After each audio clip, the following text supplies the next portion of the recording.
Hello বন্ধুরা, কেমন আছো সবাই? আশা করছি সবাই খুব ভালো আছো। আজকের ভিডিওটা এখান থেকেই শুরু করলাম। আজকের বানিয়েছিলাম ঘরে বাঁধাকপি দিয়ে মাছের তেলের ঘন্ট।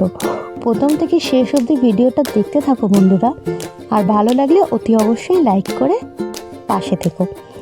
তো তেলটা গরম করে নিয়েছি, পেঁয়াজ, পাঁচফোড়ন, তেজপাতা সব একসাথে ভাজা চলছে এখন। আর এই সাইডে আলু বেগুনটা কেটে রেখে দিয়েছিলাম। এই যে আলু বেগুনটাও দিয়ে দিলাম। আলাদা করে আর কোনো সবজিপাতি আর কিছু ভাজলাম না, একসাথেই সব নাড়াচাড়া দেবো।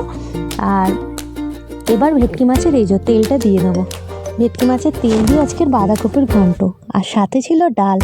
আর কি চাই, এই দিয়েই তো খাওয়া হয়ে যায়। তো এখন তেলটাও নাড়াচাড়া দিয়েছি।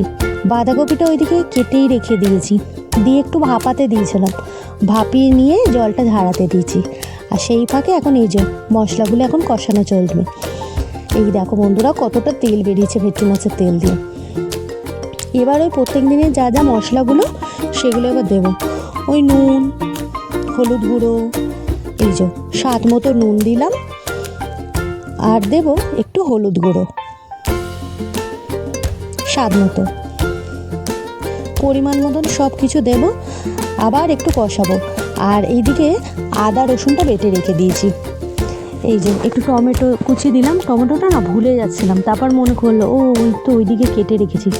এই হয় রান্না করতে করতে সব একসাথে কেটে রাখি আর ভুলে যাই। আচ্ছা, এইদিকে দুটো কাঁচা লঙ্কা দিলাম। কাঁচা লঙ্কাটা না সেইভাবে ছিল না, দেখলাম ফ্রিজে এই অল্পই ছিল, তাই ওই দুটো ছিল ওটাই দিলাম। একটু আদা রসুন বাটা দিলাম, কাঁচা লঙ্কাটা আনতে হবে বাজার দিয়ে। একটু লঙ্কা গুঁড়ো দিয়ে দিলাম।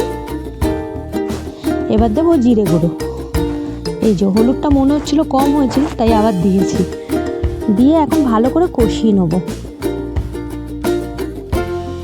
একসাথে সব মশলাপাতিগুলো।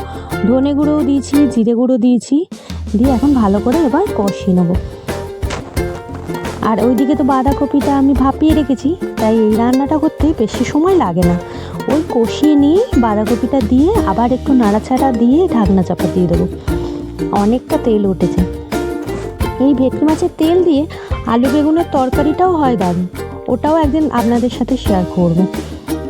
মাছের তেলের বড়াও হয়, কিন্তু সেগুলো আজকের আর কিছুই করিনি, আজকের এই বাঁধাকপি দিয়েই করেছিলাম। একদিন ওটাও করব, ওটাও আপনাদের সাথে শেয়ার করব। এই যে বাঁধাকপিটা জল ঝারিয়ে দিয়েছি, একটু ভাপিয়ে নিয়েছিলাম। এখন ভালো করে কষানো হচ্ছে, আর সব শেষে একটু গরম মশলা দিয়ে নামিয়ে দেবো। এখন ভালো করে কষানো চলছে, আর ঢাকনা চাপা দিয়ে রেখেছিলাম। দেখা হচ্ছে যে ঠিক করে সিদ্ধ হয়েছে কিনা আলুগুলো। হয়েই এসছে। এবার নামাবার সময় দিয়ে দিলাম এই যে গরম মশলা। আমার ভিডিও যদি ভালো লাগে সাবস্ক্রাইব